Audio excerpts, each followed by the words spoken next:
Present. Alderman Ogilvy. Here. Chairwoman Flowers. Here. 7 present. You have a quorum. Thank you. Can I have one of those sheets, please? Okay, good morning, everyone, for attending the Public Utilities Committee hearing on the Veolia contract with the St. Louis Water Department.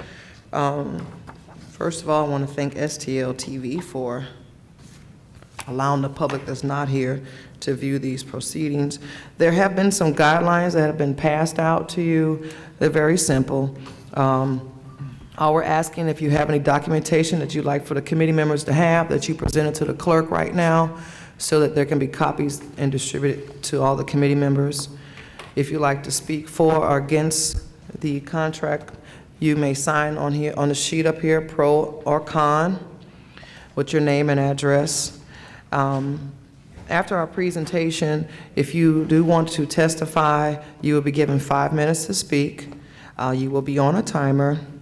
I won't be as strict, but please don't go too far over. And that will be for each speaker that has signed up. If you are, we ask that you just not be repetitive or redundant. If you already heard it and you want to get up and say, I agree with that person that just spoke, it's okay to say that. All speakers must keep the remarks to the water contract with Veolia, and we ask that everyone in the audience please be respectful. There are no questions that can be asked from the audience to any of the members here or myself or the presenters. If you cannot keep your outburst to yourself, we will going to ask you to leave, and you will not be able to come back to any of the hearings regarding this subject or topic.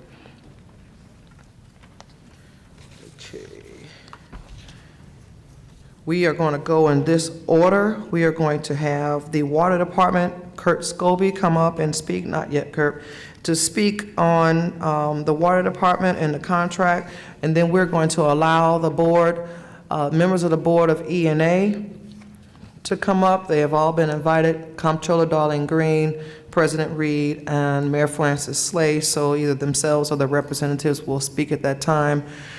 And then we will discuss the contract. We have our city council here to help us go through that so we all understand it better. A representative from Veolia will be invited to come and speak. And then after that, if time allowed, we'll do public testimony. I don't want to go longer than 3.5 hours. I know that some committee members have other meetings to go to. Like I said, there is another meeting going on at this time. And we're not taking a vote, but you know, we don't want to. I don't want to be the only one sitting here not listening, and no one else has the opportunity to hear what you have to say. On July the 2nd, we will, which is at 6 p.m. in the same room, we will hear a short summary from the Water Department on the contract. We will invite all those speakers that spoke today to come back, and then that's where I pretty much want to dedicate most of that meeting to testimony from anyone that has a comment or a statement they'd like to make on the Veolia contract. So just for clarification, the Board of Aldermen has no authority over the selection of this contract. We have no authority over the request for proposals for this contract.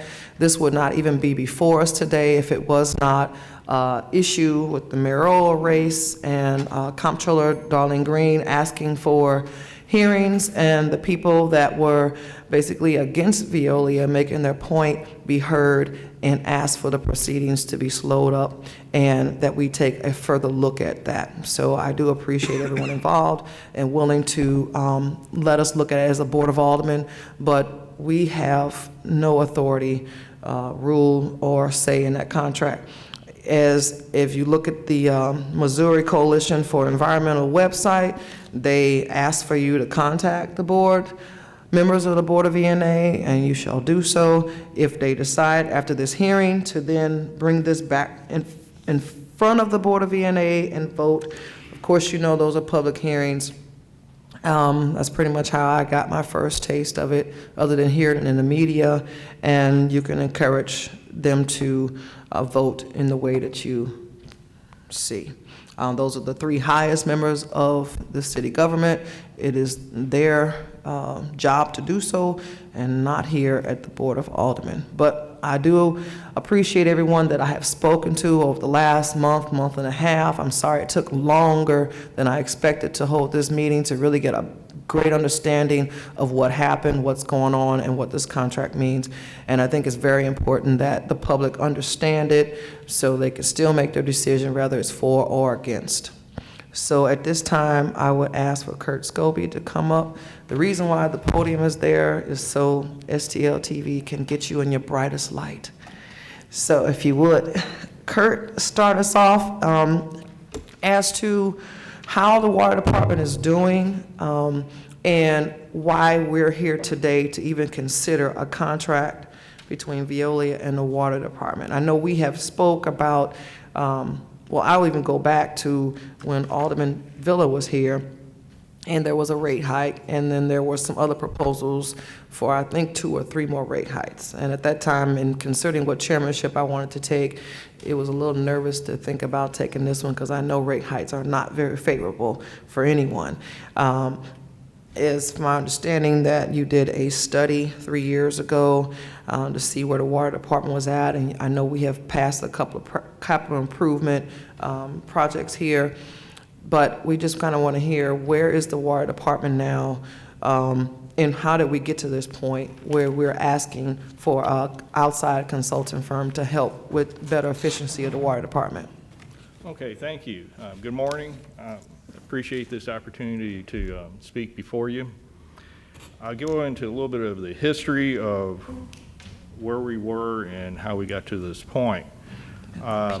Leading up in 2008, the water division had a need for a normal rate increase to meet our operation and maintenance capital improvements. We do this every few years. We probably do it too infrequently where we have larger rate increases at irregular intervals.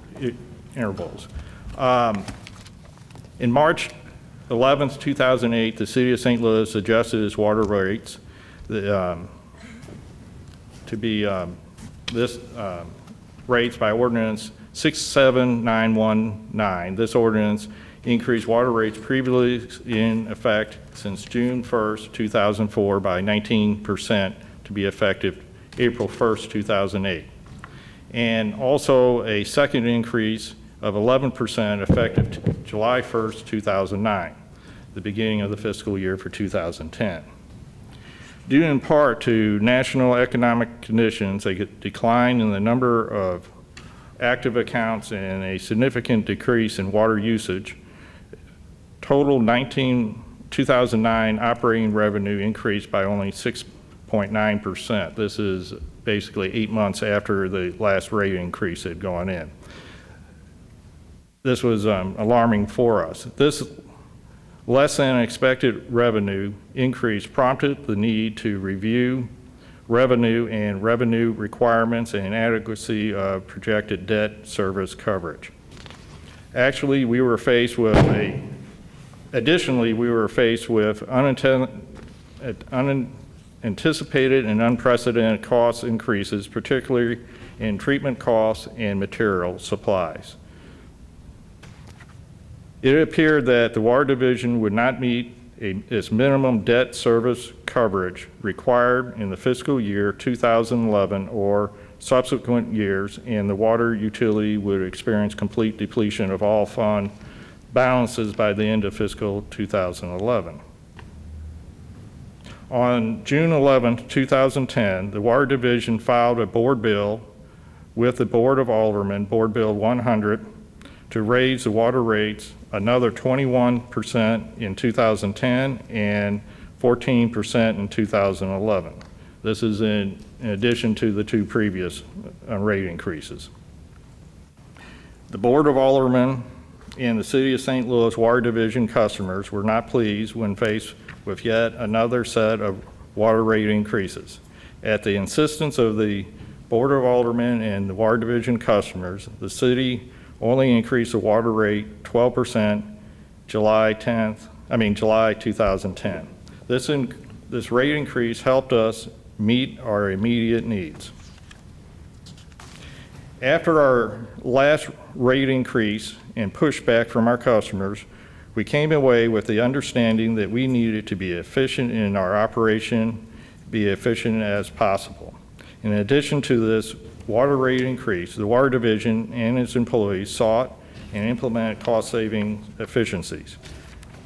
We, as a utility, eliminated positions, reduced overtime, reassigned employees on a temporary basis to address seasonal and temporary work needs, left positions vacant.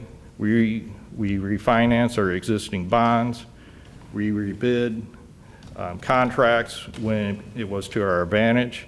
We deferred capital improvements. We did this while maintaining affordable, high-quality water to our customers. In addition to the cost-saving measures, it was clear that we needed an outside firm to take a look at us and assist us in additional efficiencies and increased revenues, looking for those. I mean, that was part of the pushback that we heard, that not only did we have to do what we can do, but we needed somebody from the outside to take a look at us, so that it isn't just us saying this, and it's always good to have outside eyes taking a fresh look at you. However, the Water Division still was faced with the possibility of increasing water rates yet again. I mean, those are inevitable, but there's an expectation that the money is spent as efficiently and effectively as possible. The City of St. Louis Water Division is continually evolving to address increasing regulatory requirements, elevated customer service level expectations, business demands, declining economy and customer base, inflation, dynamic workforce, new technology, and emerging concerns. The Water Division is placing a greater emphasis on improving business practices to address these issues. The City of St. Louis is recognized for providing superior water quality to their customers based at a very competitive rate. However, there is a desire to engage specific expertise to assist in its effort to constantly improve. Therefore, the Water Division issued a request for proposal for this purpose. The objective of this proposed contract with Veolia is to utilize their expertise in water system operations. Their experience can provide insight and new ideas, programs, and approaches on ways to increase the Water Division's efficiency without layoffs and/or revenues in order to postpone or lessen future water rate increases and improve customer satisfaction. The city and the Water Division retain the right whether or not to implement the recommendations. If they choose to implement any or all the recommendations, the city and the Water Division retain the right as to when, who, and to how the recommendations are implemented. Okay. So, at one time, well, the plants that are existing were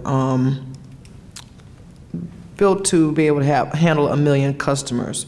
How many customers do you think we have as of today? Well, we're set up to serve a population of 1 million people plus the associated industry. We are down to 319,000 citizens and associated. And how long did it take us to get, what was the most significant number at one time? I mean, I know you were built to do 1 million, but where'd you see the most significant drop? After 2010, when you did the rate increase? Well, I mean, we've had a steady decline in customer base since the 70s, but we saw in 2008, when the economy tanked, we saw businesses cut back on their water usage, both in an effort to save money, and plus they didn't have the customers to produce their products. You had people in foreclosures and economic hardships themselves and not paying their water bill or moving out of their home, so we lost customers in that respect too. Okay, and so the process that we went through, the RFP process, can you kind of explain? You did a RFP in September of 2012, is that correct? I believe so, yes. Okay, and how many requested proposals did you get back? We received 4 proposals from that request. Okay. And then there's a selection committee that's put together, Yes, there's and those members are? it was myself, Sam Dotson, John Sakai, Jim Cummer, and Tom Shepard. Okay, so it sounds like it's about 5 people. Yes, 5 people. And there was a vote to, you were assisted by a company, and that was? That was Black and Beach. Okay. And I don't know exactly when the meeting was, but I kind of came in at the last minute toward the end of the election, but that selection was made when? It was last fall. I don't recall the exact date. Okay, all right. If we wanted to sell the water department or contract the water department out, what would that entail? What would we have to do? I believe that would take the vote of the citizens of St. Louis to allow that to happen. So it would be a charter change that would more likely come from the Board of Aldermen, the mayor's office? How would that? That would be, however you change the charter, Okay. you have to go through that process. All right. And that's for both the sale or the contracting out of the water department? Correct. Is it your intent to do either? No. Okay. Will the and I've been able to read the request, the proposal, and a lot of information that was given to me about the coalition. Do you think at the result of this contract, you are looking to downsize the employees there at the water department? We're not looking, that is not a specific goal. We're not looking to lay off people. If it's something that we can rearrange people and get by with less without laying people off, we'll do that. I mean, we do that now anyway when we have a vacancy. We consider, do we need this position or not? We'll either fill it or not fill it based upon that. I mean, the intent is not to come in and find cost savings from laying people off. Okay. But basically, you want your customers to know that you're being ran efficiently and that there's no worries. And if we just can't get the capital improvement we need, then we may have to turn to a rate increase, correct? That's correct. Rate increases are inevitable. Mm-hmm. And the next one we would go to, we don't want to have to, we want to be able to say and demonstrate that we are efficient as we can be or on the path to doing that, because that was raised the last time we went there. Do you really need a rate increase, or can you find the monies through efficiencies to meet your needs? Has the water department ever had a contract with Veolia in the past? We have had, I mean, it's a big firm with a lot of different branches to it. We have hired them a couple times to help us cleaning some of our treatment basins. Okay. But that's, I mean, that's a different group altogether. Okay. All right, we're going to take questions from the committee. What did I do with that sheet? And Alderman Boyd is across the hall. Alderman Farmer, do you have any questions? So, it's my understanding, and I've read all through this, and you just restated that there is no takeover of the water company. A charter amendment change takes a 2/3 majority vote of the voters of the city of St. Louis. So what we're dealing with is merely a contract for consultation. Correct. Okay, just wanted to make sure that was out there. That's fine. Thank you, Madam Chair. Thank you. Alderman Cone. Alderman Shane Cone. I don't have any questions at this point. Thank you. Okay. I know Alderwoman Howard couldn't make it. Alderman Ornowitz? Yes, just a couple. Kurt, thank you for coming down. I have a couple questions. And I understand for anything like that to happen, there have to be a charter change and people vote on it. When you voted on the proposal, which company you had, There was 3 others, there was 4 total. These, Yeah, there's 4 companies altogether that were under consideration. and then, my other thing is, but to get to the bottom line, sometimes when you streamline and companies come in, consultants, they come and do this and this, you can't honestly say that there won't be layoffs or people losing their jobs and cutbacks and everything else, because 99 out of 100 times that happens when you do changes like that for efficiency. And I know the water department hasn't filled a lot of jobs as people retire.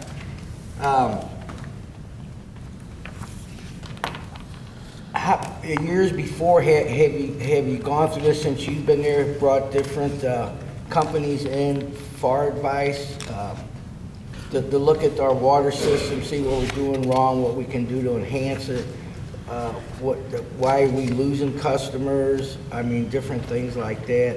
I know the economy, hardships, people losing their houses and things like that.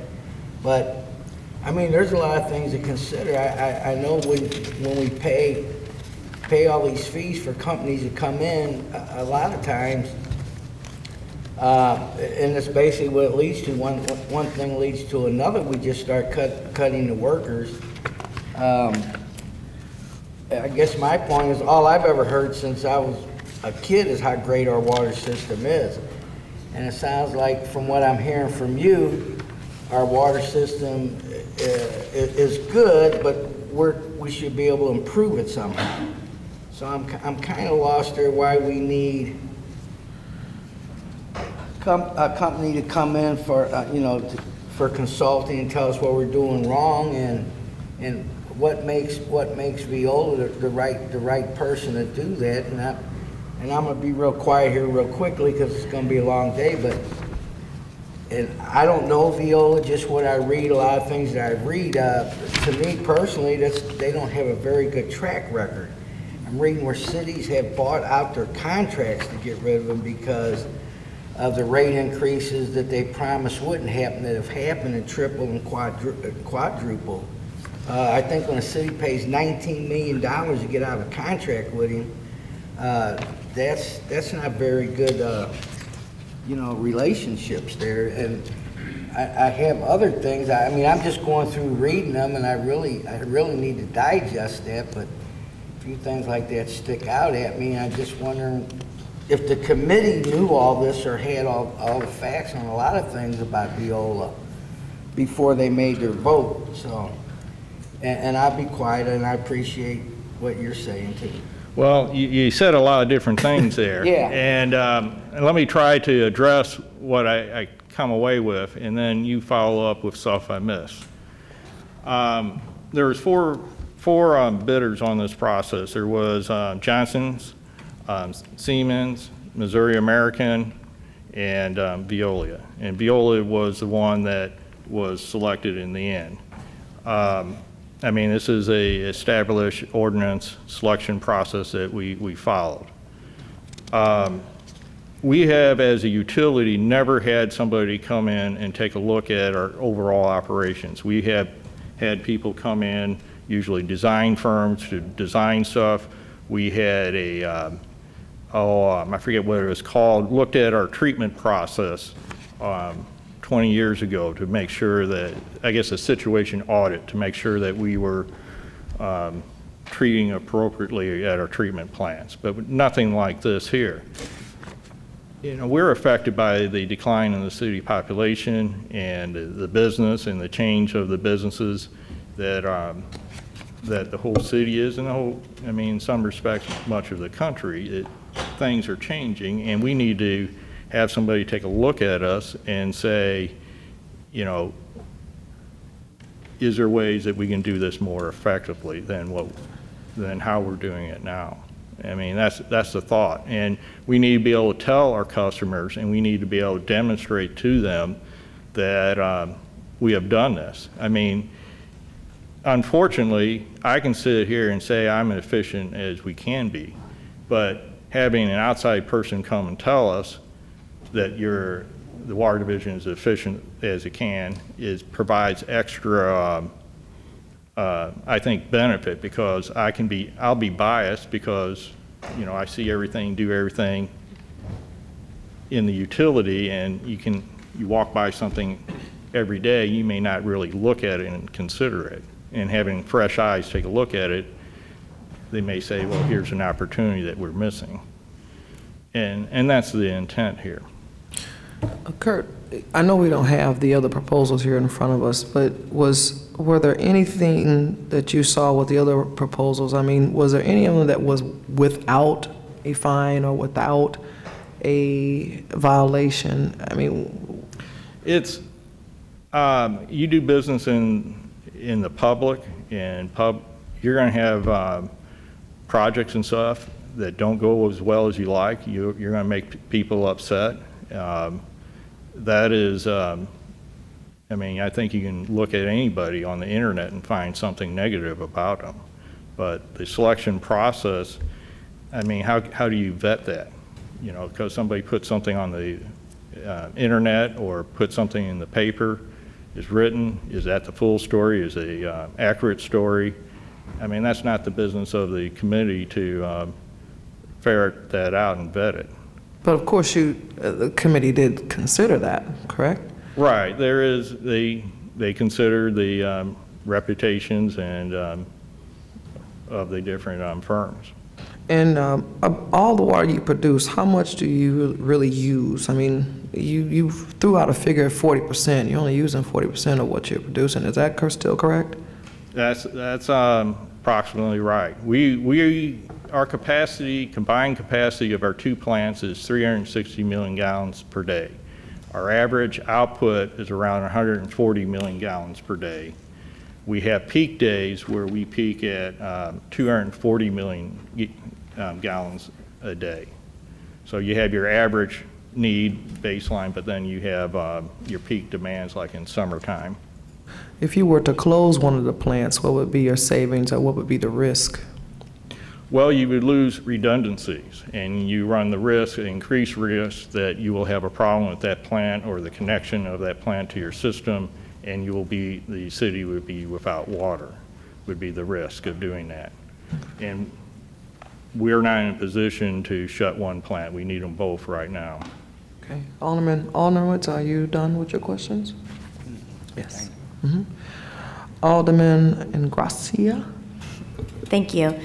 I just had a question, I guess, with as much specificity as you can provide. What set Veolia apart from the other three contracts, or the other three proposals that were submitted? Well, I will say this, all four proposals were good. They had merit and benefit in them all. Veolia, and this is only my opinion, I can't answer for the other selection committees, is that I thought that in the end we need to be able to have a report and get it implemented. I don't want a report that's nice and then is ignored and put on the shelf. I think with them, they will have assist us with getting the support of implementing this, anything that we choose to pursue out of this they're better able to do that, better position. Can you explain why? Why? I think potentially some of the endeavors that we may do is going to require public outreach, public education. I saw that they had a strong team for that area. Okay. Thank you. All right. Alderman Ogilvy? Thank you, Madam Chair.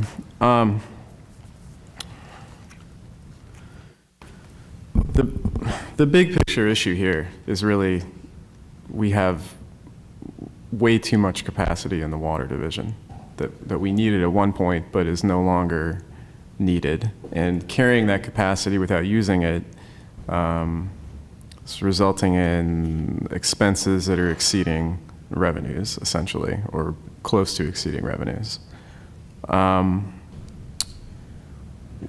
Can you talk about how, if our maximum capacity is 360 million gallons of water a day, and we're only using 1/3 to 2/3 of that any day. What does carrying that extra capacity cost us as like a percentage of the water division's budget? I don't know if I could do a percentage. I mean, it's kind of there's nothing that you can really cut off from the system and reduce costs, because you have the distribution system serving the whole city.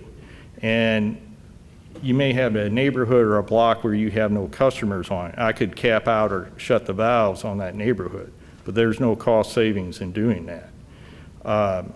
Similarly, at the plants, where you produce, there's fixed costs where you produce a gallon or the full capacity or rating of that plant on a given day, because you still have the staff, you still have the facilities to do that.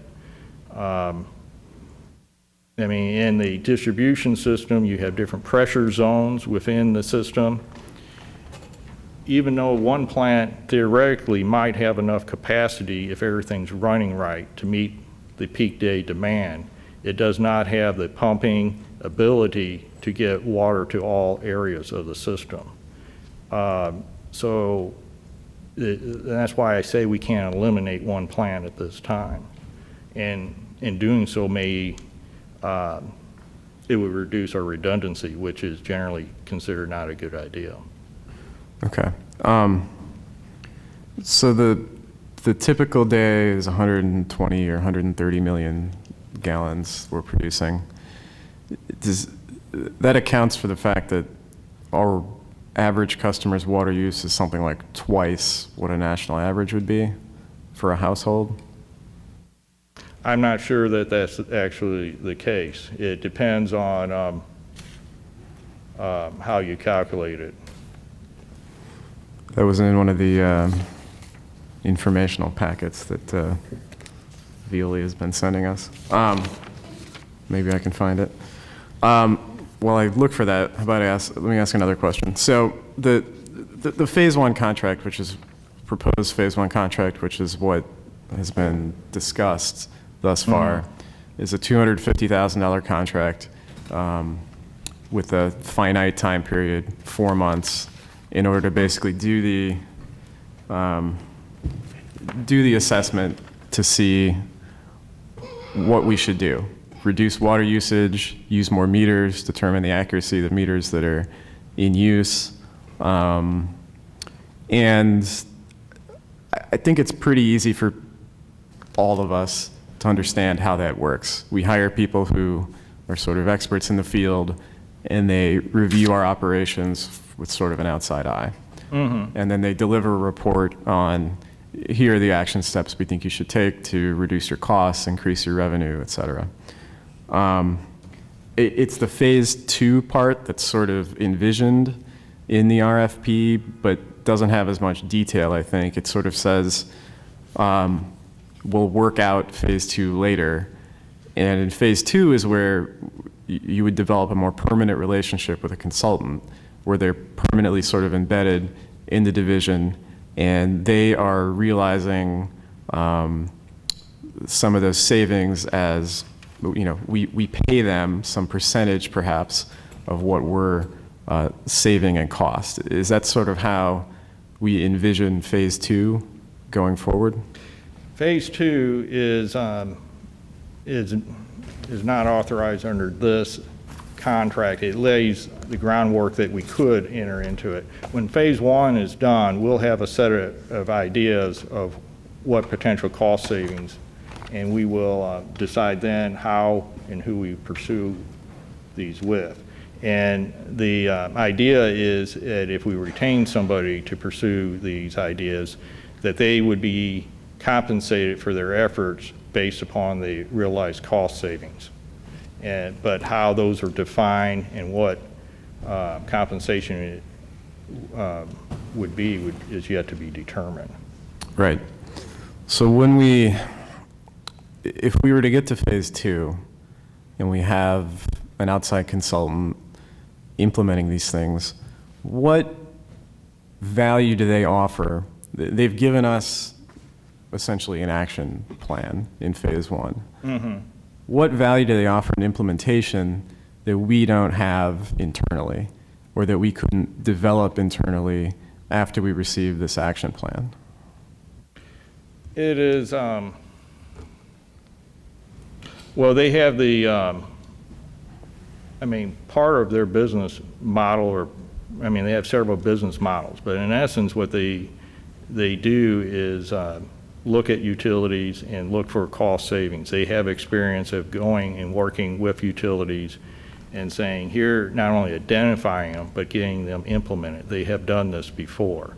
And that experience, I think, is one of the benefits we will have coming out of this. I also think there's a benefit to be had by public outreach or community outreach that they can provide that we probably don't have internally to implement some of this, because some of it could affect every household, and people need to understand why we're doing it and what's going to happen. Yeah, they're not actually proposing to do that internally either, though. They're proposing to hire a communications consultant to do that, which presumably we could also do. But, so I found the data that Veolia provided. So they list a couple cities, Toledo, Pittsburgh, Buffalo, St. Louis, which are probably comparable cities in a lot of ways.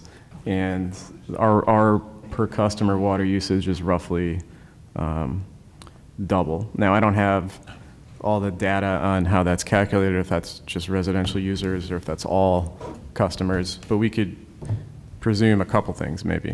One is that we don't have a lot of swimming pools in St. Louis, so. Yeah. And it rains a lot. I don't think it's people watering their grass or swimming pools.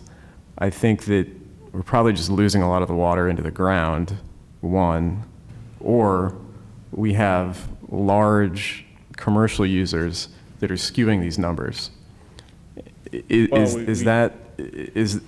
this number account, I guess this is, I think, an important question. Is this number just residential users, or does this number account for commercial users? I can't answer that. I haven't seen that. I was not involved in the calculations of that. We have looked, we are a flat-based residential utility, so there is a lot of unknown as far as what individual people are using. We also have a fair amount of usage of water by the city itself, like in the parks and the various building stuff that is unmetered and unaccounted for. So we do have some leakage in the system. I can't provide you a hard number on that. We've looked at it when we identified and took some assumptions of where we think the leakage is in water usage by the residentials. And so if it looks like we may lose around 9–10% of unaccounted for water, which isn't all that out of line in the industry. We like to do better, but. I think we'll get an answer to that question when the gentleman behind you are recognized later, but we'll keep that in mind. I guess another question is, what have we done so far? It's my understanding that at this point we're not metering all new construction. We're still adding units that are flat rate, which it seems the consensus is that's part of the issue. I don't know that we're incentivizing anybody to reduce usage. And maybe the question at the end of the day is just reducing usage down to a more typical level, does that save us enough money to balance the budget every year? Or do we really have to also increase revenue in order, the next decade or two to have a fiscally sound system?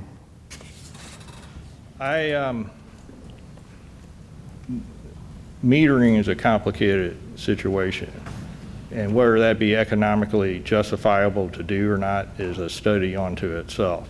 Because if we have less water usage by the flat rate, we will save on chemical and electrical costs to produce that water, but we're not really gaining a whole lot more revenue at that time. If we go to metering, I could see us, if we're trying to avoid a huge capital expense, like not having to build as large of a plant. If we're going to replace a treatment plant, you might save enough. You know, I don't really have a firm answer, because you put a meter in, you get less water usage, your structure of revenue coming in that we operate off can be changed then. And there's been utilities that have gone to metering and then had to raise rates because people are using less water. They're not getting enough revenue to meet their needs. Right. I mean, there's a lot of different considerations. Right, the math is not Not particularly necess- straightforward, yeah. That's correct. It may be there, but it's not straightforward. Okay, thank you. Okay, I see a couple other aldermen that are here that are not on the committee. That would be Alderman Wessels and Alderwoman Cruzen. Do you have any questions of Kurt before he goes? He's yielding to you, Alderwoman Cruzen. Do you have any questions? I do.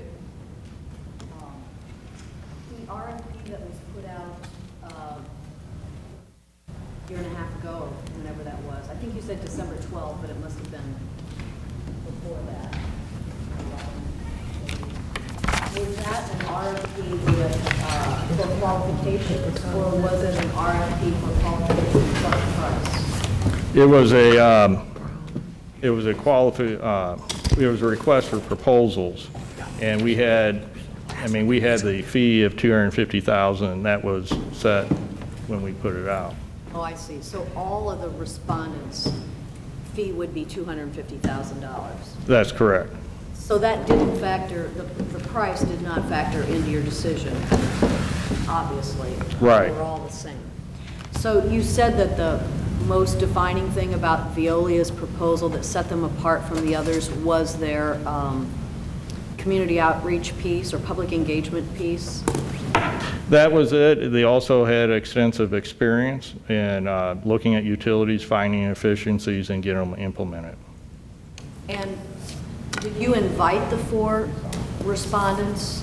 I mean, did you only send it out to certain people in the industry? There must not be a lot of people in this business, I don't know, maybe there are, but, or was this, you know, were the other 3 also qualified, or you just? No, they were qualified. We did both, advertise and also send it to companies we thought may be interested, because we wanted to get as many people involved as possible. Sure, okay. So you would expect, once this consulting engagement is done, you would expect to sign additional implementation and execution contracts with Veolia, or assuming they do this first work, or would they be precluded from the next phase? You know, sometimes that happens in the construction or architectural industry, where if you do the concept, you're precluded from doing the construction side. Would that be the case here, or would you expect to sign phase 2 contracts with Veolia for the implementation? They're not precluded from the work in phase 2. It is, I see there's a decision on part of the water division, or more importantly, the city with the water division, on how we proceed at the end of phase 1. Whether, what, and if we accepting the ideas, and who do we proceed with them. I mean, we can hire Veolia for phase 2 if that's what is decided, or we can do it internally or put it out to bid if that's chosen.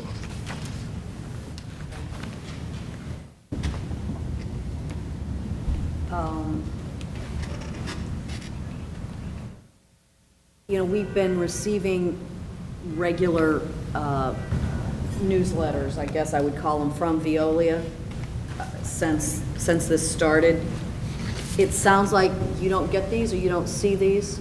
I don't get these, no. You don't get those. So we're all, I mean, these are sort of lobbying. They're interesting. They're all interesting, but they're obviously sort of a lobbying effort, but you don't have them. No, I don't. Okay.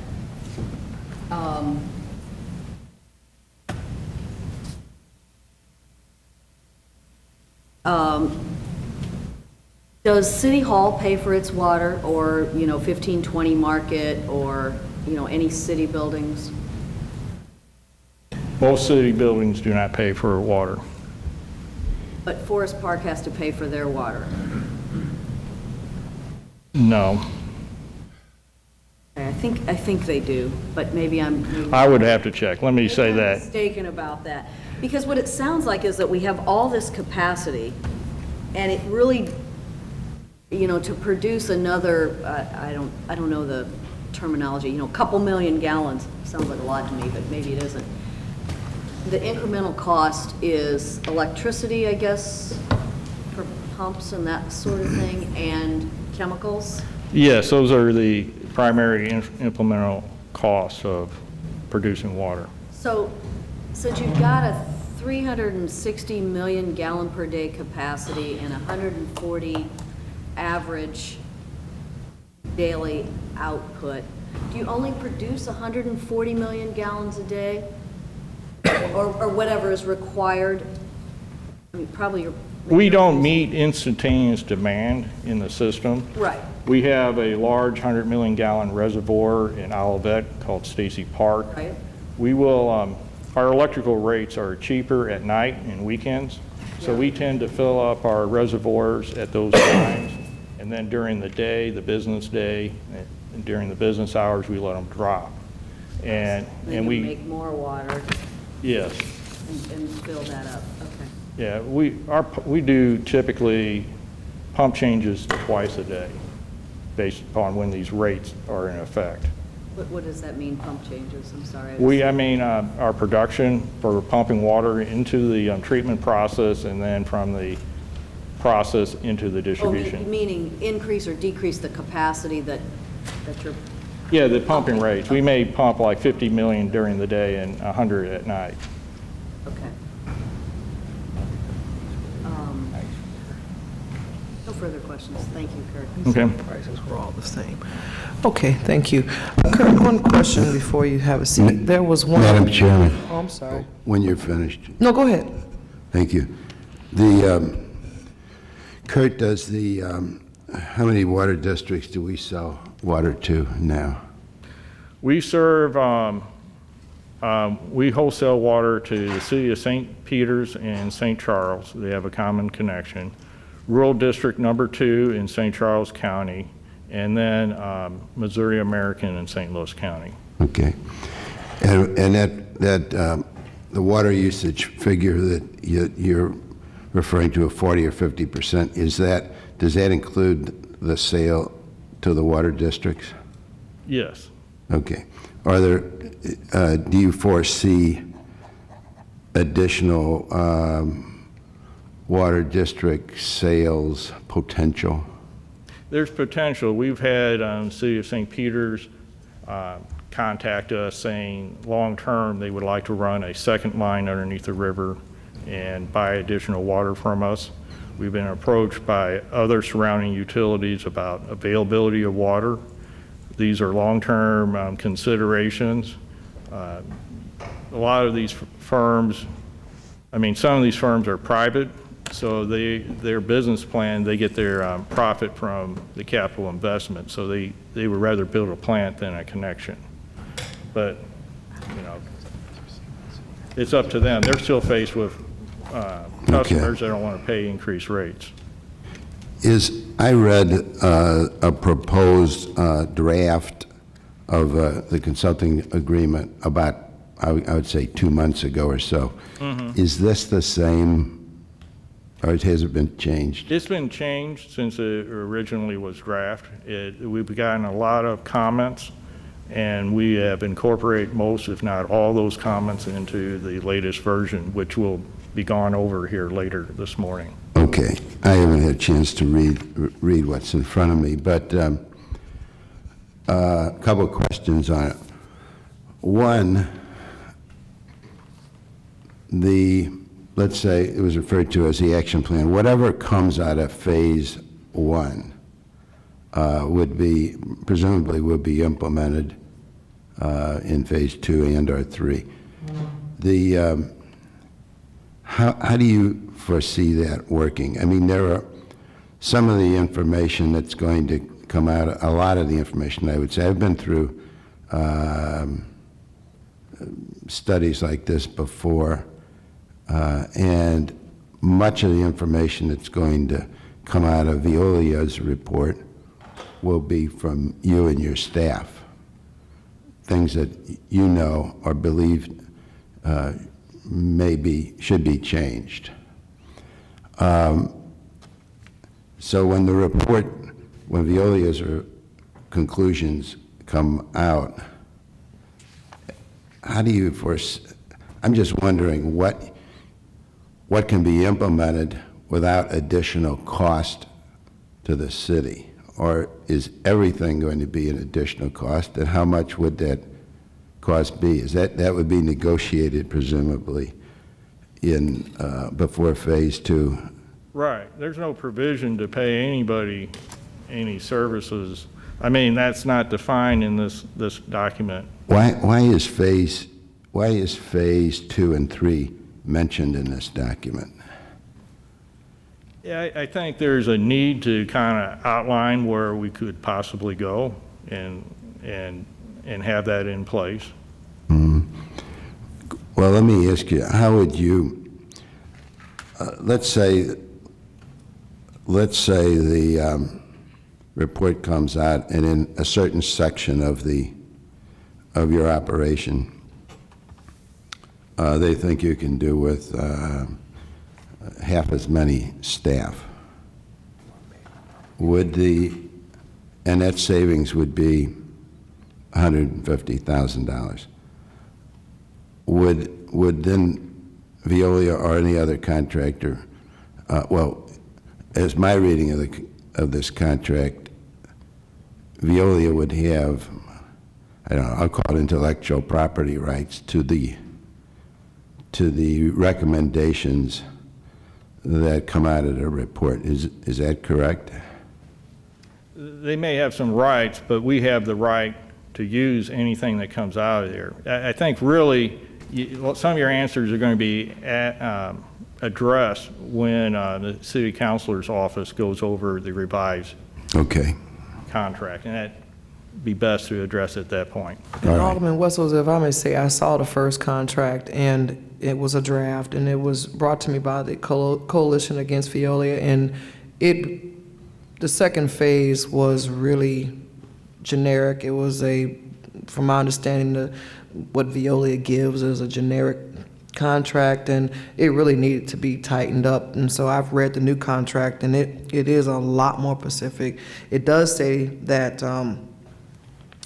the city can get a license to use the information in the contract free, but that it will be owned by the city, and that will be gone over in the contract.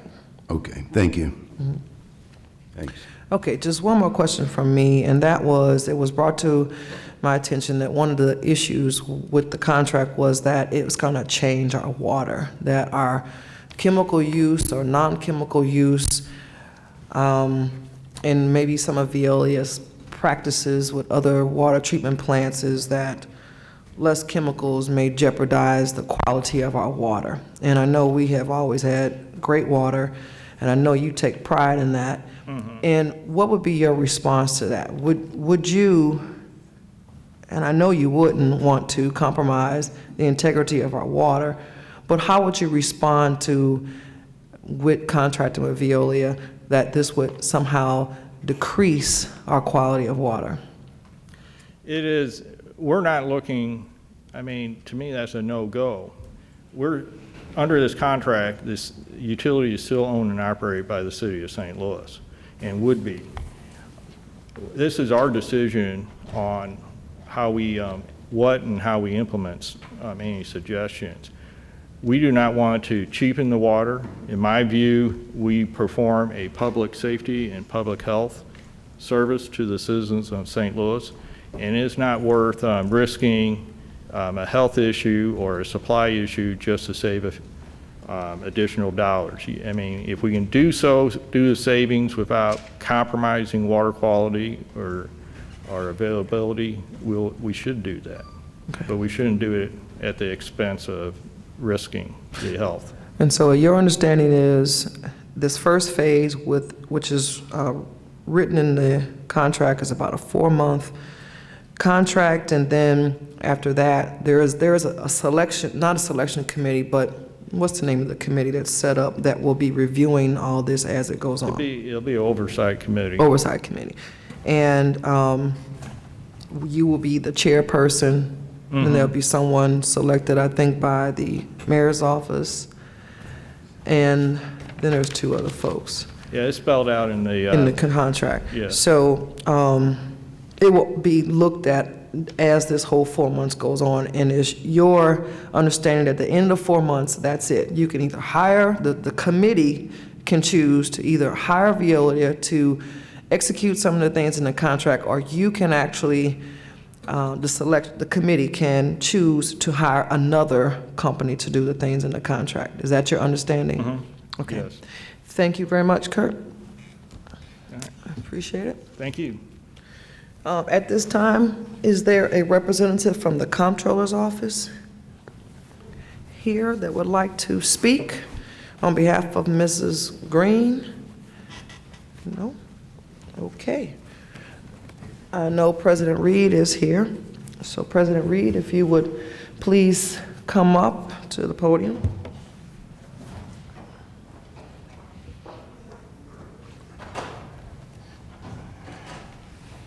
I appreciate you being here this morning. I I know you- appreciate you having the hearing. I think No it's a problem. great hearing. I know you have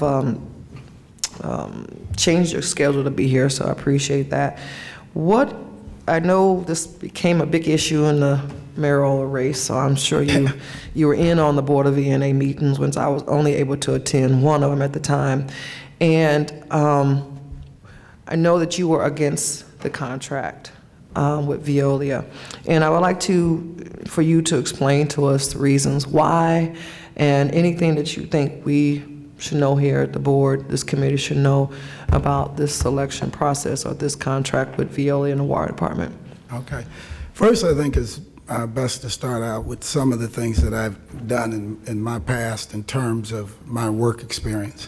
You know, I've made a fair amount of money managing and dealing with consulting contracts very similar to what we have here before us in this Veolia contract, but mine was on the IT side. We sold, my company and my brother's company, we sold services to, government entities and people all across the United States. And what we do, we'd work to go in and work to decrease their costs, help them to operate more efficiently. And so the engagement process and the give and take and the benefits that the entity or business will receive at the end of this type of transaction, I'm fully aware of. John Temperini is one of the consultants on the Veolia water contract. He's a good friend of mine and a number of people here. And he has a great reputation from all of the stuff that he's done all across the state to show up the Democratic Party and everything, and he's very well respected. And I know I hold a lot of respect for him. So in the early days, I was introduced to this contract and the process through John, and I was, like I said, in the early days, I was supportive of it until I found out more about who and what Veolia Water is, some of the past, some of the things that may cause us problems into the future, and that's when I determined that it wasn't something that I could support. And and a lot of that has to do with the way the company has operated in terms of how far they've pushed the envelope for corporate profits, right? Our water, St. Louis, we have a great reputation in terms of our water. We have the best tasting water in America. Everybody knows that. One of the challenges is how do we begin to operate more efficiently and really turn this water system into a revenue generating entity. I think we have the ability to do that. I think some of the things that will come out of this study really shouldn't be a surprise to anyone.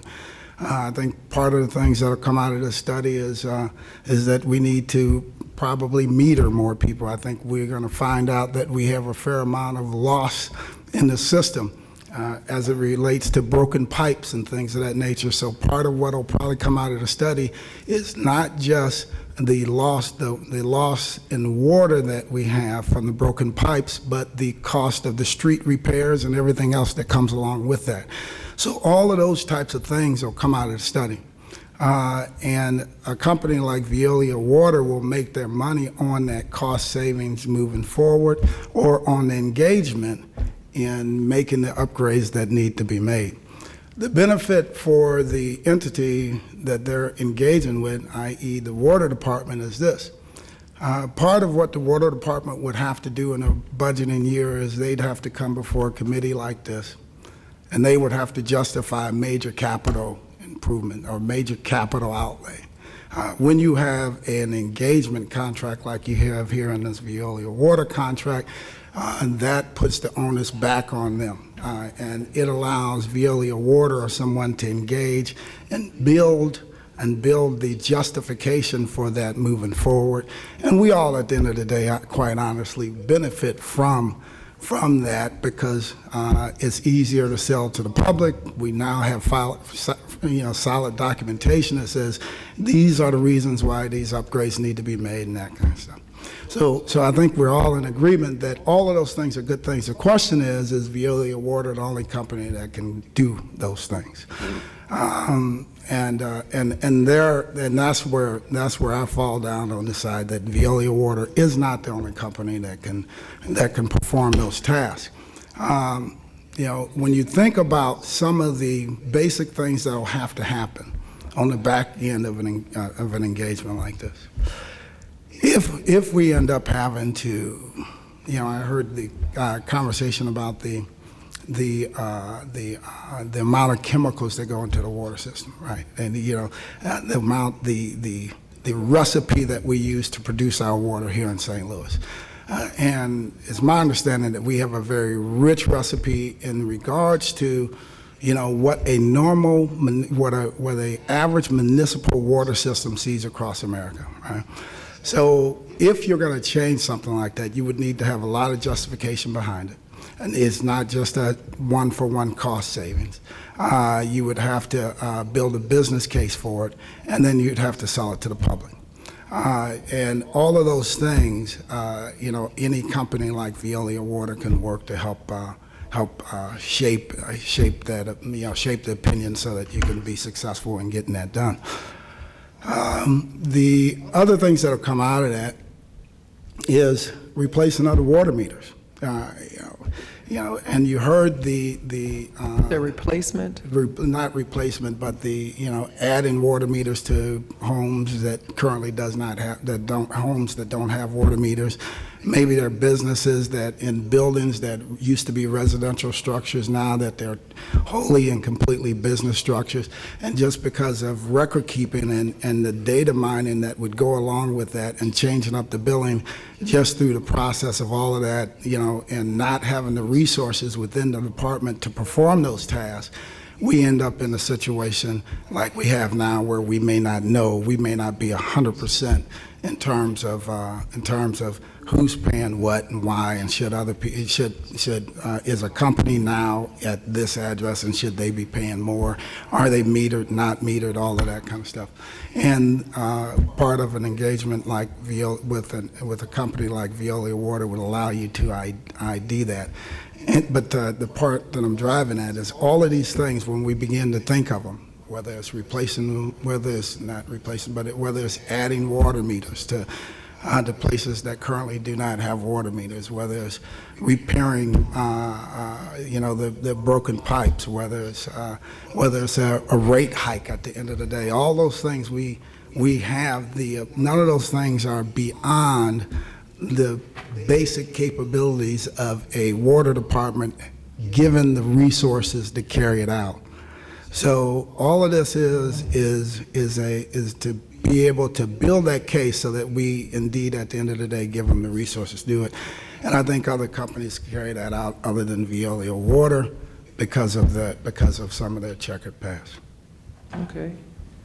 Do you have a company within the four proposals that you think would have been better, or you think there should have been other companies outside, those that gave proposals that should be considered? I'm not going to pick one over the other, but I can say this, here's an example. Johnson Controls, they produced a report. They did a complete, a study of our water department, the water metering of our system.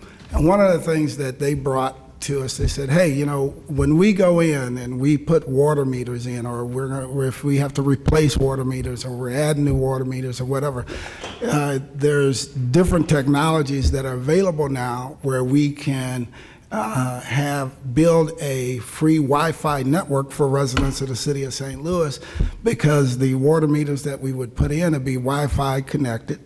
And we can allow now the residents or the people to jump on our Wi-Fi network. There's all kinds of things like that some of these companies have talked about. And Johnson's Controls, they have they're a decent company. As you heard earlier, every company is going to have some issue. But when they become so prevalent and so big, that's when I think we should pay some attention to it. And some of the environmental concerns that have come out of the Veolia water history is the things that troubled me. So from listening to you, I'm trying to see if I understand. You're saying, so if this contract gets voted up, you think that in order to change the formula of the water, that should be something that should be done in this setting? No. I think that deserves a much broader discussion. But see, the trick bag that we're getting into is the PR or the marketing firm, the outreach entity that is essentially that board, the commission would send out to market or PR something. That company's engagement, depending on how we end up, wrapping this thing up at the end of the day, that company's engagement could be through Veolia. Veolia would contract with or work with a PR company, and that's part of their package. So, when you begin to separate yourself from the public like that, I think you run a lot of risk. A lot of things, that seem beyond the possibility of reasoning can become the norm overnight, given the opportunity for no counter message coming out. At this time, I'll take questions, and I'm going to take a little break. So I'm going to give Vice Chairman Boyd the sheet here, and you're next on the list. Any questions?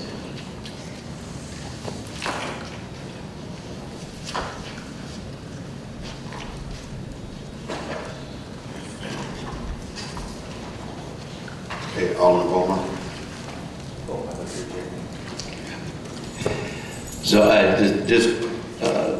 you're not against a consultant fee for the water department, you're merely against Veolia being the consultant firm for the water department? Yes, but I think we need to really take a look at, the extent and how we engage in We're doing that right now. an agreement. Yeah, we're good.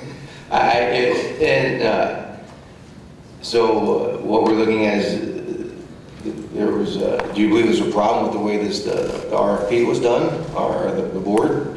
No, it's like anything else we do. You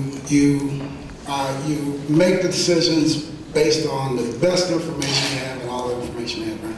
A lot of these things came out after the process was well on its way, and I don't think there's any problem with going back with new information and making a better, more informed decision. I think that the taxpayers deserve that. Like I said, the Veolia Water was just one company. And I talked about John earlier. John has a great reputation all around the city and across the state. And I know I put a lot of trust in him on this thing also. All right, thank you very much. Alderman Cone. Any questions? No questions. Alderman Onowitz. Thank you, Jeffrey. Mr. President, so I guess what concerns you is you like to go back from the other companies and get opinions again, and Yes. and you think all these companies are pretty well, I guess, being equal with their ideas. I think your concern is, your biggest concern is probably all the negativity we read about Veolia. Yeah, that and, just all of the information that, we received, after we went through the process and made some decisions. I think we have a real opportunity right now to turn, and I hesitate because I don't want to say turn our water department around, because they're doing a phenomenal job with the resources that we give them, right? An engagement like this allows them to build the business case to make additional improvements, right? Without just, Kurt coming up and saying, hey, give me a bunch of money. There's no way to build that case without an engagement like this. And at the end of the day, we all will benefit from it. The question is this the absolute company to do it? And the answer to that is no, there isn't, you look at everything in America, there isn't one company that is the end-all be-all for this. Johnson Controls, there's various other companies, just the ones on this list and the ones that did not have time to bid could carry out the same task and begin to look at this water department through a different set of lenses and begin to look at different ways to reshape this water department to be a true asset to the city. You hear that we're selling water to St. Peter's and some of these other things. There may be other things that we can do related to those things, maybe that's more environmentally friendly. I mean, we could be winning we could win national awards, not just for the best tasting water, but the most environmentally friendly water, all kinds of things. So I think we should take every opportunity to do that. And I believe if I hear right too, the other things, just say if they would get awarded to go out there and do the study and everything, and you come up to phase 2 and everything, I mean, anything's possible, you can get where the city decides, hey, we may just have Veolia run this far, so we're gonna pay them a percentage, things like that. And I know we'd have to go, to the voters to change that, but. Not necessarily. See, the play in words that everybody engage in is selling on the water department. They say, well, you can't sell the water department. Well, you're right, but I can enter into a 25-year agreement that's automatic renewal if the city does not request exit from the contract a year and a half in advance. I mean, we can do, and at the end of the day, that's essentially selling or advocating or changing the water department, because then you no longer have control of the water department. The Veolia Water is the largest outsourcer of water systems in the world, I believe. And a company like that, they have attorneys that are very adept and very good at doing what they're doing in terms of shaping and molding those things so that at the end of the day, it's essentially a sale. So there are ways around that, and I think that's just a play, in terminology that we continue to hear go on. Okay, thank you very much. Alderman Ogilvie. Thank you. Just two brief questions. Is it your understanding that if we pursued a phase 2 contract with any company, that would be a separate approval process through the Board of Estimate and Apportionment? I would, sorry, riding that bike on our allergies, my voice goes in and out. But I would hope that it would be, that would be my hope, but we're not there yet, and it's not even absolutely clear, how and how we would get to that phase two. And, you know, the other thing that happens is by, you know, the person that's engaged in phase one has a leg up in that phase two just by being able to work and understand the process and understand the bidding and what they need to do. And we're paying them for that experience. Right. I might ask that question of Mr. Garvin later, again, if he assumes the podium.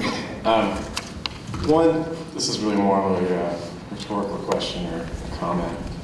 Article 9 of the proposed contract is confidentiality.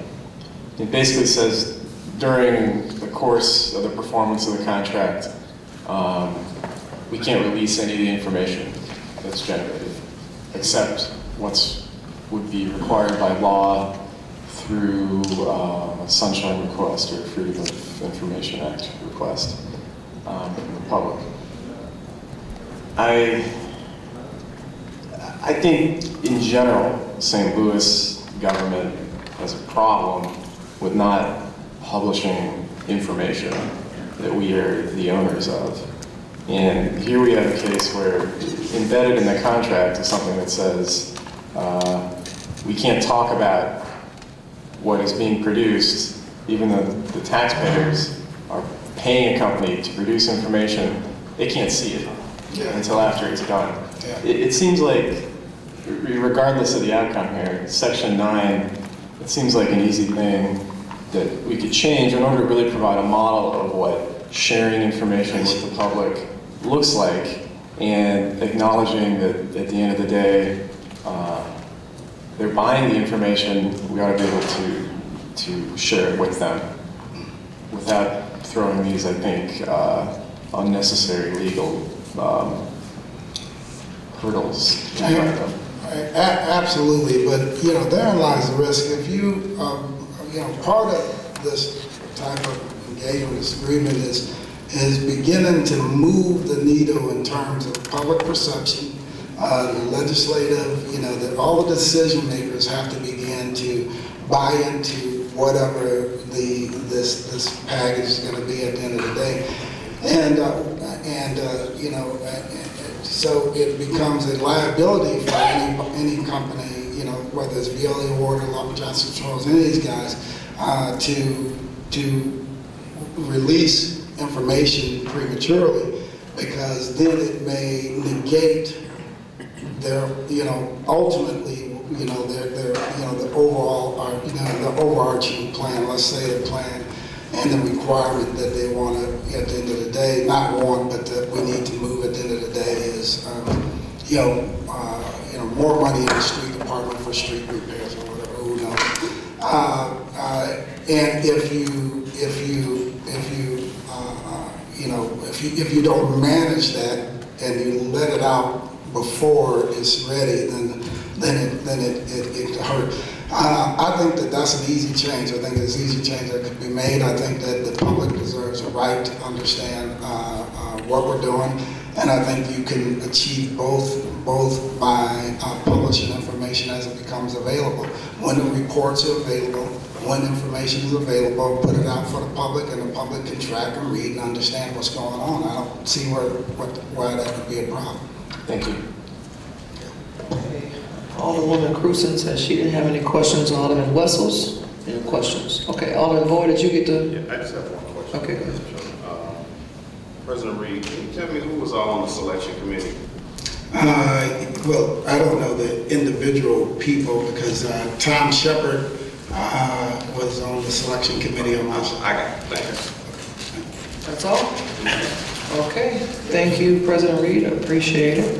All right, Councilman speaking before us, you have anything you want to conclude? Yeah, just say this, Madam Chair, I really thank you and appreciate this hearing. It's these kinds of hearings that I think, you know, will help to shed light on things and bring some of the things that are just, that the public may not have an opportunity to engage in. It gives them an opportunity to engage in this thing in a real way. And when we review these things at the Board of E&A, a lot of times it's just come in, we review them, and we vote them out and move them. But this is, you know, a lot, you know, a much more broader group that has an opportunity to ask questions of all of the different parties, and is a much better setting, so I appreciate it. And I appreciate each and every one of the members of the Board of Aldermen that are engaged in this also. And finally, again, this allows the building of a business case. At the end of the day, all of us can benefit from an engagement like this. Veolia Water is not the only company that can do this. So this thing should not just be about let's keep Veolia Water in play. Let's work to make sure at the end of the day we have the absolute best situation, the best contract for the people in the city of St. Louis without putting us at risk, and make sure that we have a company that's environmentally friendly, and at the end of the day we come out with a much better, much stronger water department. Thanks again for each and every one of your time. Well, bottom line is, when this gets back up to the Board of E&A, you got 3 votes. It's either gonna go or it's not gonna go. So at that time, it'll be back in your hands, Mr. President.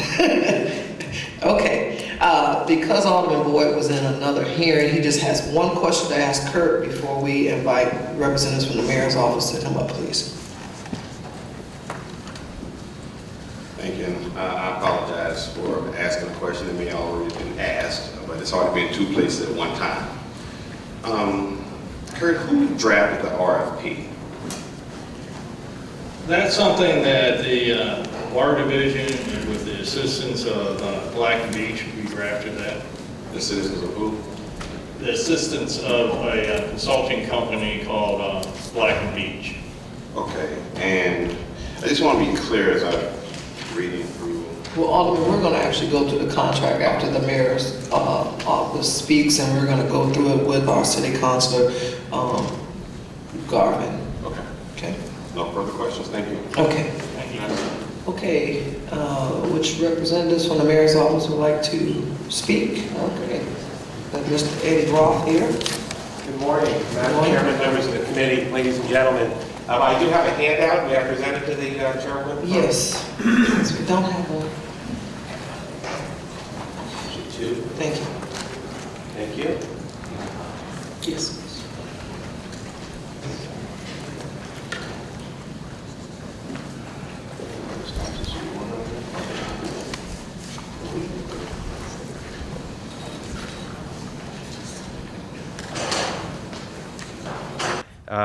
And let me just say that I'm not in the least worried about this engagement. I think the idea that somehow it's a slippery slope from this to some monolith taking over our water division is that there's no reason to think that at all, no reasonable basis for that kind of conclusion.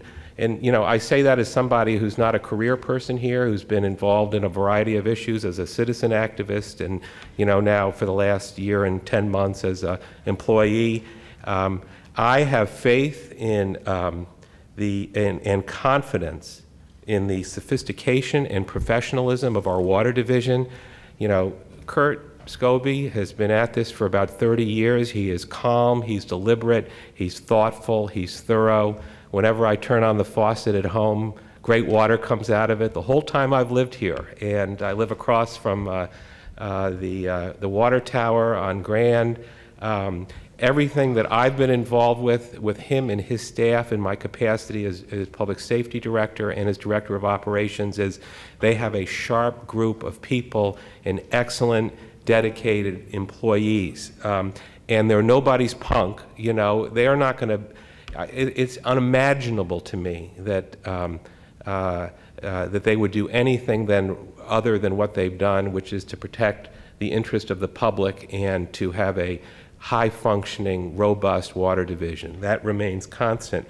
I also have faith in this Board of Aldermen and specifically this committee to exercise its oversight. I think everybody I've spoken of, the water division, the people in this audience and who they represent, this committee, the mayor's office, the career employees of the water division have a shared interest in, and recognize that water is one of this city's most precious resources and that the water division is one of its most high-functioning divisions of government. So I have faith in the Water Division, I have faith in this Board of Aldermen and in this committee to do its oversight. I have faith in the public to be outspoken advocates, monitoring this process just as they have here. I would say, if anything, all of the conversation about this and the high-profile nature of it just confirms that we are in good hands and have an engaged public, making sure that we administer and manage our water resources in the right way. And, you know, not least, I have faith in the mayor as someone who keenly understands these issues, and for the last 12 years, and before that as president of the Board of Aldermen, and before that as a member of this board, in understanding the importance of water as a basic element of the quality of life and the economic engine of this city.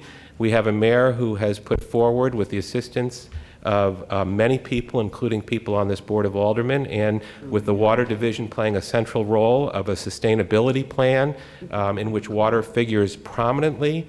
The mayor has been an active leader in a national initiative of Mississippi River cities and towns that has to do with water rights, and I don't think there's anything in the record of his administrations or his prior service that would indicate anything other than that he is devoted to maintaining a strong and vital water division that is able to deliver high-quality, affordable water to the citizens of the city of St. Louis. And so I would say to this committee and to other interested people, let's see what Veolia comes up with. You know, they weren't selected by me, and they weren't selected by the mayor. They were selected by the person who's run our water division and and a committee that he chaired as the best of a number of candidates. And a number of candidates that, by the way, have had their own controversies through the years relating to environmental matters, relating to employment discrimination. They are abroad in the world as major business entities, and not everything that they have done has turned out great.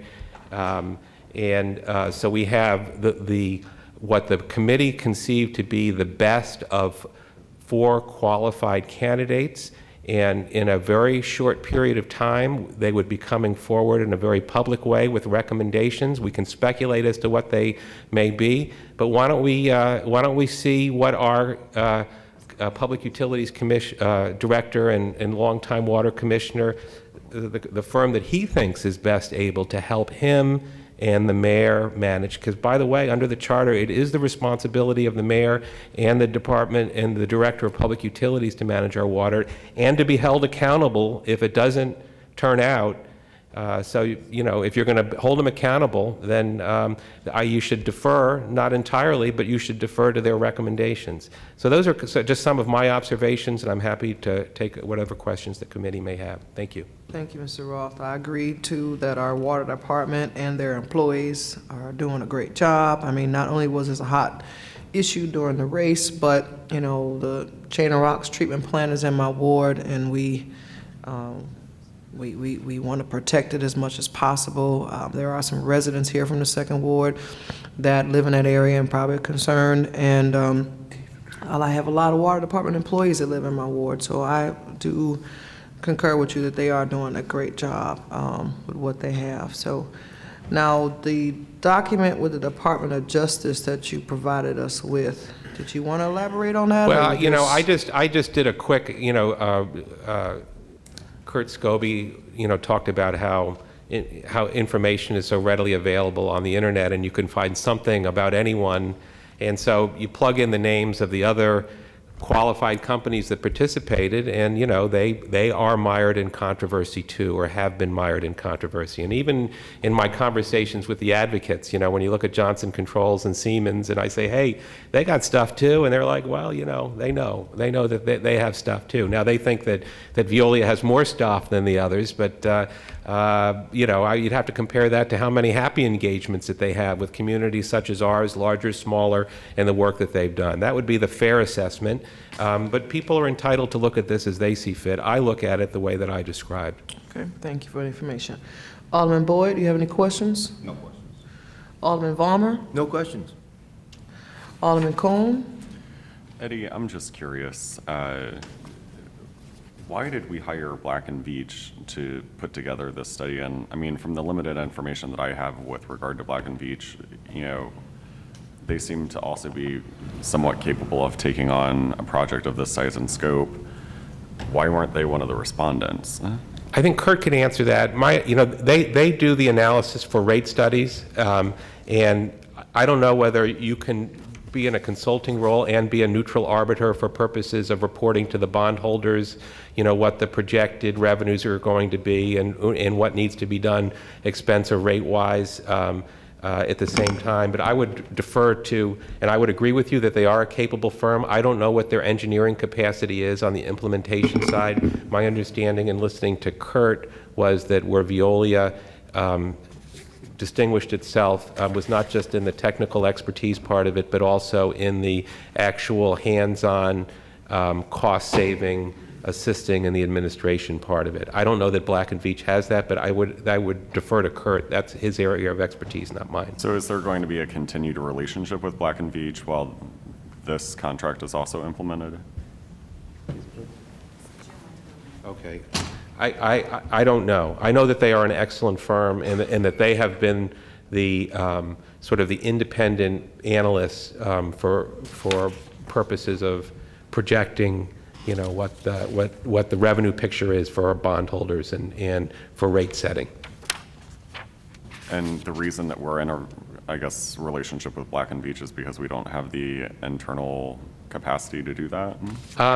Again, not my area of expertise, but my sense is that bondholders want somebody who stands apart from the entity itself, and in the same way that bond counsel would opine as to certain conditions and kind of things, instead of the city just saying it themselves, that they want that extra layer of accountability in understanding the financial picture of the entity that has an obligation to repay its obligations when they come due. They don't want to just hear the water division say, don't worry, we're in good shape and we're going to pay you. They want an independent engineering firm to take a look at how the place has been run and what the cost and revenue picture is, and to make a projection. So they're essentially performing as an auditor within the water division. I don't know I don't know if that's the correct terminology, and I don't want to get in over my head. Kurt would be the guy that could best describe that relationship to you. Okay, he just walked back in. But I'll defer that question for later then. Okay. Well, she's you. bringing him up to speed, so let's move on to the next Alderman. Alderman Arnowitz. Thank you. Mr. Roth, thank you. You said that the committee who voted for Veolia, you have every bit of faith in them and this and that and everything else. Let me ask you this. Is that committee's appointed? I guess that committee's appointed. The ordinance prescribes who's on it. I think that the director of the department that does the engagement is automatically on it, so I don't know if that means appointed. And I think that the director appoints one person, and then the mayor, the comptroller, and the president of the Board of Aldermen each appoint one person to represent them. And there was one water department worker that was on the board as well. Yes. Okay, thank you. Okay, Mr. Scobie. And I think that there was there's some dispute over how the vote went, but I think that that Mr. Scobie and the mayor's representative and the comptroller's representative voted for Veolia. The president of the Board of Aldermen's representative. Some members of the committee believe he voted for Veolia. It was recorded as an abstention, so he did not vote against Veolia. And then the fifth member voted, I don't know, not for Veolia. Yes. Okay, let's go through the rest of the roster, and then we'll bring Mr. Scobie up. Alderman Angracia. Thank you, Madam Chair. Am I saying that right? You are. Okay. You're saying it actually nicer than I usually pronounce it. I just wanted, I guess this is more of a short comment, and I appreciate you reminding us that it's ultimately the decision of the E&A to decide who we're going to contract with, but I do think Alderwoman Flowers for having a hearing like this and one on July 2nd, because I think I probably have heard from at least 100 different of my residents, and even more so, I was campaigning, going door to door while a lot of this was going on. And so I think that we would not be doing our jobs if we weren't responding to those concerns. And then that's really all I have. Oh, I agree, and I would say that even if there weren't concerns, that the importance of water for the future of this city and the vitality of this city is the kind of thing that, even in the absence of 100 people, taking a vocal interest in, that is something that we should do. I don't think I said anything as to the role of the Board of Estimate and Apportionment, and to tell you the truth, as sort of a nerdy person who's interested in arcana, I think the Board of Estimate and Apportionment approves appropriations, and so, I know that it came up in front of Kurt of what the role of the Board of E&A is, and I don't feel as though that I have the total mastery, and maybe the Law Department could give you more detail on that. Okay. Thank you. All right, Alderman Ogilvy. Thank you. I have a couple questions for Mr. Roth. I neglected to ask a question to Mr. Scooby that's probably more important for him, more applicable to him. What is the breakdown of customers that are St. Louis City residents versus services we provide to other municipalities or districts? And I guess in two ways, based on number of customers, but also based on percentage of revenue for the water division. And do we charge the same rates to City of St. Louis residents versus these other districts? And I apologize for neglecting to ask that earlier while he was up here.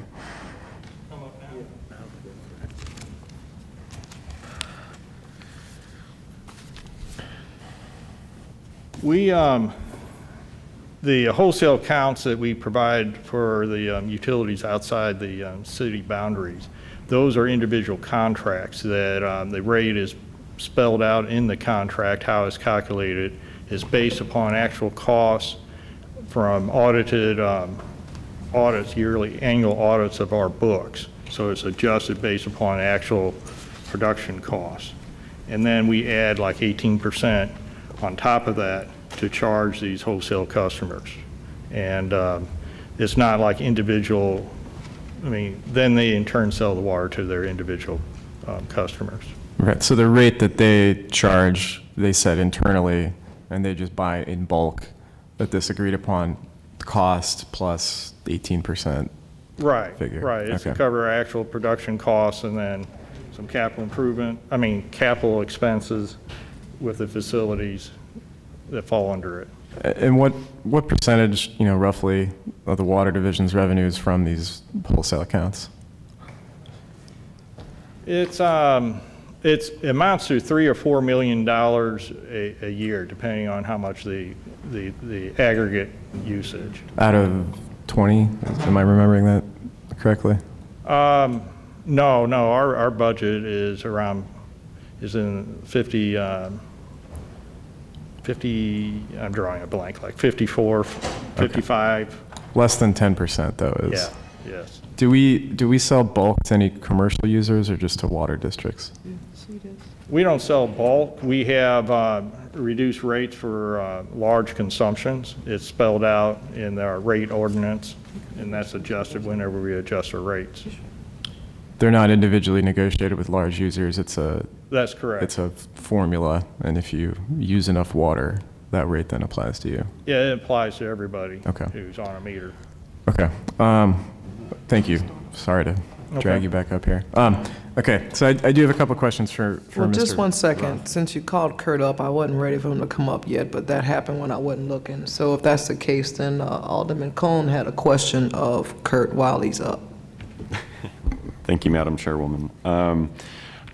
Kurt, so I had a couple of questions just in regards to Black and Veatch, their relationship with the Water Division currently, their role going forward once this is, I guess, signed, if and when it's signed into, contract into a contractual agreement. So can you fill me in a little bit in regards to Black and Veatch and just their role within the water division right now?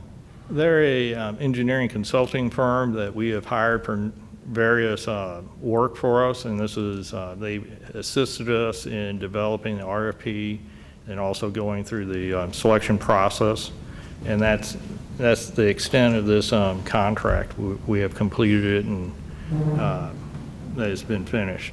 So they no longer have a relationship with the water division? Not in this capacity. They're not hired in conjunction with this process. But there still is a relationship with them then? We still have a open-ended contract that they hold is unrelated to this activity.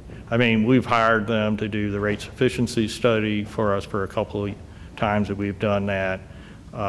We've hired them for other engineering design work.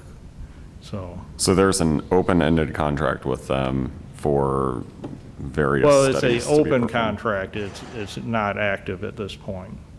We have a well field contract for a well field study. They were involved with that, and then we haven't closed that out yet. It's why I say what I do. Okay. So once there's a contract in place for phase one, and including phase two or the possibility of phase two, what if any role will Black and Veatch play with that? At this point, we don't have any role for them to play. Okay. Does that conclude your questions? It does. Okay, thank you. Thank you, Kurt. Okay, if you could step back up, Mr. Roth. Okay, Alderman Ogilvie, you can continue with your questions for Mr. Roth. Thank you. I'm reading, I want to kind of drill down on exactly what ENA is contemplating entering into. And reading the draft contract and the RFP, to be honest with you, I'm not sure if ENA signing this contract, if they're just signing it for phase one, or if they're signing it for phase 1 and 2. And I think it's a critical distinction, because phase 1 is basically research, ideas, deliverables on recommendations on how the city may proceed, and then the city can sort of choose to implement those or not implement those. Phase 2, we enter into this longer-term agreement, and we're compensating a company based on savings at that point. The draft contract is obviously, it's referencing phase 2 as well as the RFP.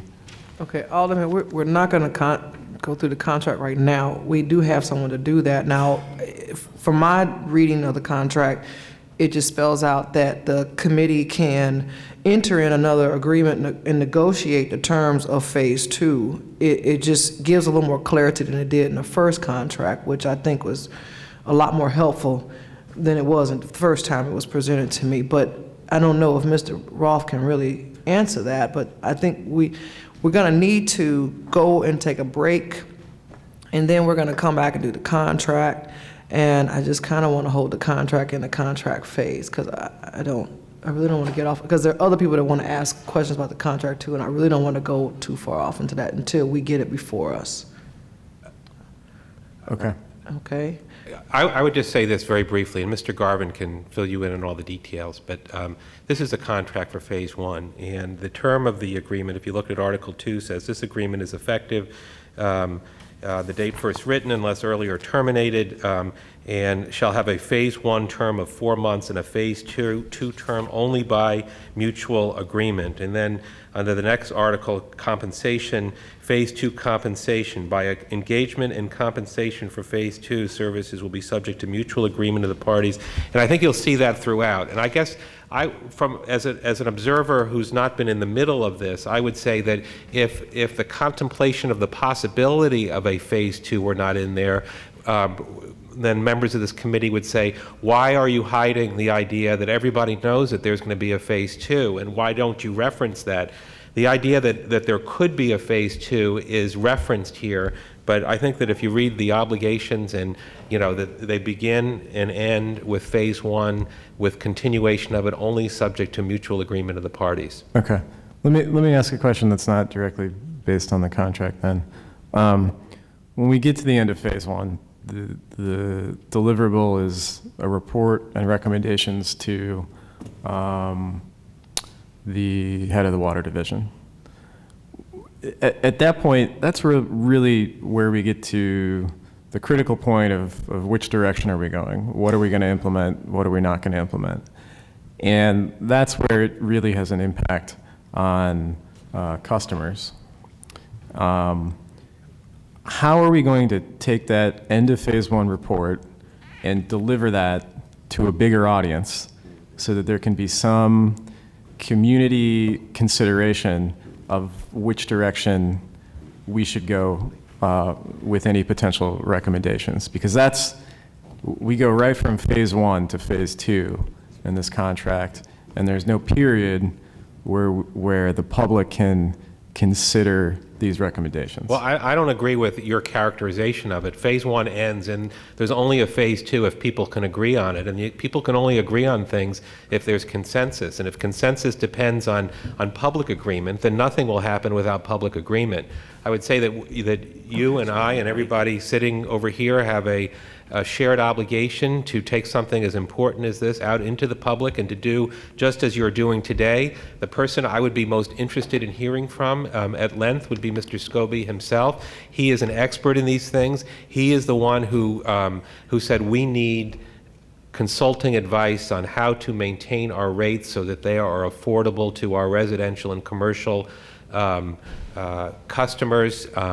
And the way to do that is to bring in people who have focused expertise in this area, and we're going to use an engineering firm to help us shape the kind of consulting arrangement that we want through an RFP, and then we're going to go through the ordinary city process.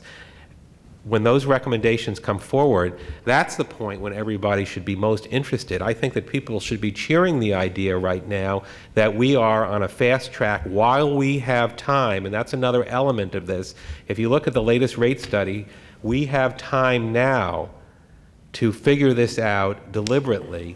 We face the possibility of rate increases a year to a year and a half from now, but we have time in the meantime to get these things under control. If you act on these kind of things in period of crisis, when your back is against the wall on rate increases, that's when you make dumb decisions. And so the timing of this and the way that Mr. Scobie has put it forward is precisely in the public interest, and nothing constrains this committee or the mayor or other interested members of the public from looking at this from top to bottom and in between once the recommendations from Veolia come forward. Right. So I just went through something that we can use as a metaphor, the zoo expansion into Dogtown. They hired a consultant to develop a framework plan, which is kind of what the water division is contemplating here. One of the deliverables that the zoo specified with the consultant was deliver to the public what the outcome of this study is. And that is not included in these deliverables. It's not included, Alderman, but I have asked Kurt Scobie if that would be provided to me and us, and he said it would be. I would recommend, suggest, or maybe even demand, from my perspective, that we just write that into the contract, that part of the deliverable of this first phase is that the results are presented in an open forum to the public. The recommendations on, here are 10 things that the consultant recommends the water division do, so that the public has an opportunity to digest what those recommendations are, that I should mention that they just paid the consultant to prepare. So that's my suggestion. Thank you. Thank you. Alderman Wessels, do you have any questions? No, thank you. Alderwoman Florida, do you have any questions? Alderwoman Cruzen, do you have any questions of Mr. Roth? Questions on the contract. Oh, gotcha, okay. We're gonna go and take a break, 10-minute break, and then we're gonna come back with Mr. Garvin and the contract that's been presented to us today. Thank you. The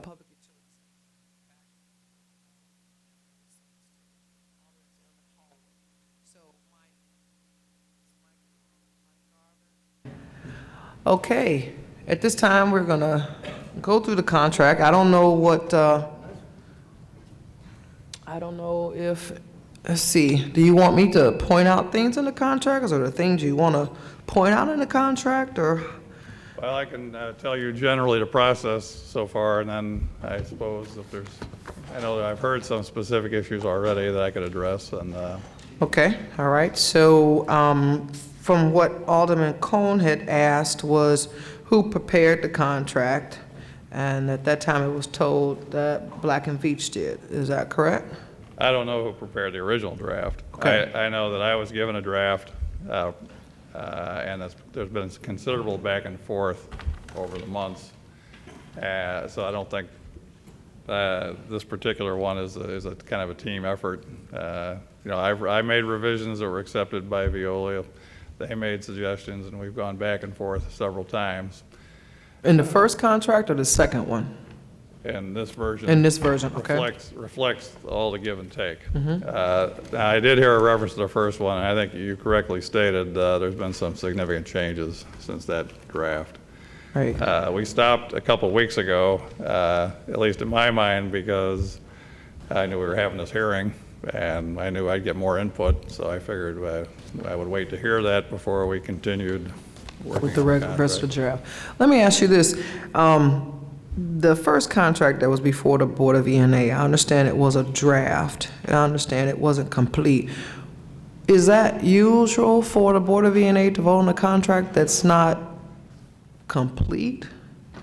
There is, you know, I'm not sure if the contract was ever put before E&A. I was at a meeting where I was not even aware that the contract was coming up. Okay, so I hadn't seen it at that time. I'm not sure how it got on the agenda or why. That's a little foggy to me, how that happened. So you're not sure if the Board of E&A even took a vote on the contract that was before this one came out? Oh, they tabled it. There was no action taken either way. Right, right. If I can have some clarity from someone from the mayor's office, I thought I remember through the media that there was a vote. There was a yes from the mayor's office, a no from the president of the board's office, and then abstain from Darlene Green's office. Was there ever a vote? Is there someone here that can say that this contract was ever voted on at the Board of E&A? Mr. Sonderman? Kurt, do you know? It was before, I forget exactly how, we have to consult the record. Okay. My recollection may be wrong, but I would have said that there was an agreement not to have a vote on the contract because there was a large number of people that were opposed to it, and Darlene Green asked for a public hearing Right. Before they made a decision. I understand they didn't want to move forward on it, and I do know that it was on the agenda, then taken off the agenda, and then the mayor asked the president if he wanted to discuss the item, and it wasn't on the agenda, to put it on the agenda, but I don't know if there ever was a vote. So honestly, the first contract, though it was on the agenda of the Board of Aldermen, of the Board of E&A, it was never voted on. We can all say that. Okay. So that was the question I have, is how could there have been such a draft or incomplete something that was before the Board of E&A? And it just was, what was presented to me was just maybe 5 pages, and that's kind of where people had a lot of questions. So, okay, what else did you like to say about the contract? Well, the way we approached it at the city councilor's office, the selection committee makes a selection. E&A's role is to make the appropriation, and then our role is to, once the selection's made, to negotiate the contract. Sometimes we don't even do that. We were finally asked to do that here. We were not involved in whatever that first draft was. Okay, repeat that again. After the selection's made, there's different ways you proceed with a contract. Sometimes a contract is prepared without the involvement of the city councilor at all, but then it's forwarded to the city councilor for review and the sign is to form. And typically that's done in contracts where they're, like for certain types of services, they're almost a form they follow and they're all the same. So they plug in the blanks and then they send it to us to take a last look at it. I'm not sure where the original version came from or how it evolved, but before that E&A meeting that you mentioned, we had not seen it. After the E&A meeting, we were asked to get involved and try to negotiate a different form of the contract, which I believe what you have today is. Okay. Anything else you'd like to add to that? Well, basically, my goal in negotiating this was to put the city in the best position as the one entering a contract with Veolia. I was not trying to analyze the relative merits of the contractor. In my view, the selection committee did that, and my role was to execute the best contract possible for the city. Okay. Well, some of the things that I saw in the contract that I highlighted that I thought were things to pay attention to were that's in the recitals in A, that the studies have determined that the St. Louis Water Department will require to seek rate increases for water usage unless additional efficiencies can be identified.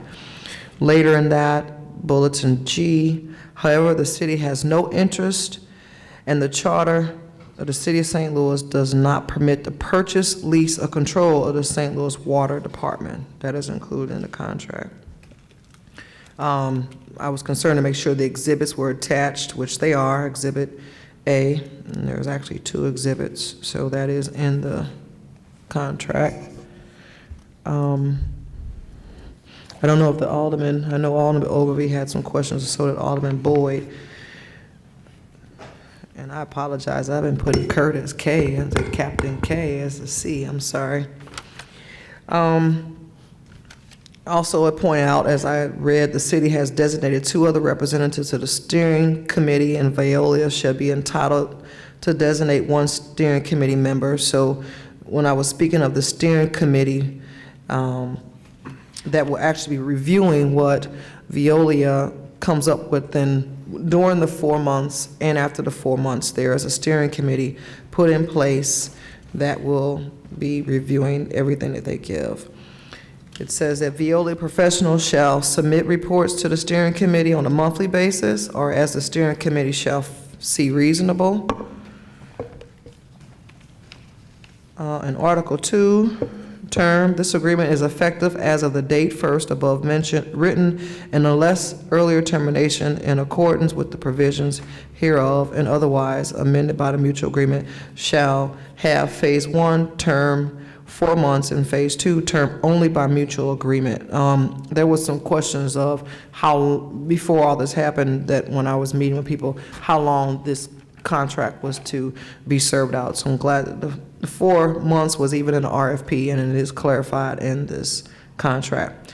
$250,000 is payable in 4 equal monthly payments of $62,500. Says both engagement and compensation for Phase 2 services will be subject to mutual agreement of parties with respect to scope of services, method of compensation, means of determination of savings in terms of payment. I'll explain something about that. The original form of the contract, as you may know, this has changed considerably. We tried to, in drafting the revision, I tried to give the city the most possible options, which would be to terminate and do everything in-house after the initial study is done, to retain Veolia to perform more work or to select somebody else to perform more work. And I was just trying to keep all of the city's options open in this document. Okay. At 3.3, at 3.3, additional services, should the city or the St. Louis Water Department desire additional services, as you say, over phase 1 or 2, such additional services may be engaged and charged on a mutual agreeable and negotiable basis. No additional services shall be undertaken by Veolia without a written agreement or amended duly executed by the city. Let's see. I'm on, the contract is not numbered, but I'm on page 4.